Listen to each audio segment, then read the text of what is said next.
আজকে আমরা পড়বো হচ্ছে কম্প্রেশন জোন।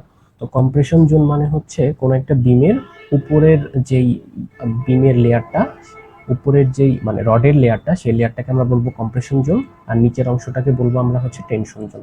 তো কম্প্রেশন জোনের জন্য সূত্রটা হচ্ছে আমাদের এখানে 40D, 40 ডায়ামিটার। তো আগের মতো সবকিছু থাকবে, আমি শুধু ল্যাপ লেন্থের এখানে এই যে এখানে আমাদের ইচ্ছা মতো আমরা হচ্ছে 8-এর জায়গায় 10-12 এগুলো চেঞ্জ করতে পারবো। ল্যাপ লেন্থ এখানে আসবে, আগে ছিল 60, এখন আসবে 60 ছিল টেনশন জোনের জন্য, এখন আমরা বের করতেছি কম্প্রেশন জোনের জন্য 40 ইন্টু এত। ওকে, তাহলে দেখেন এখানে আমার সবকিছু সেট হয়ে গেল এক ক্লিকে। এখানে আমরা যদি এখন ধরেন 8 মিলিমিটার দিলাম, তাহলে দুইটার মধ্যে বড়কে বড় 24, তাহলে 24টা শো করতেছে। এবার আমি যদি এখানে যদি দেই যে 25 মিলিমিটার, দুইটার মধ্যে বড়কে 39, দেখেন 39 শো করতেছে।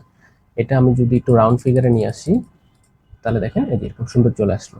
তাহলে এইভাবে আমরা হচ্ছে খুব সহজেই আমরা যদি সাইডে কোনো কাজ করতে চাই, তখন হচ্ছে এক ক্লিকেই হচ্ছে আমাদের ল্যাপ লিঙ্ক আসলে কতটুকু হওয়া উচিত বের করতে পারবো।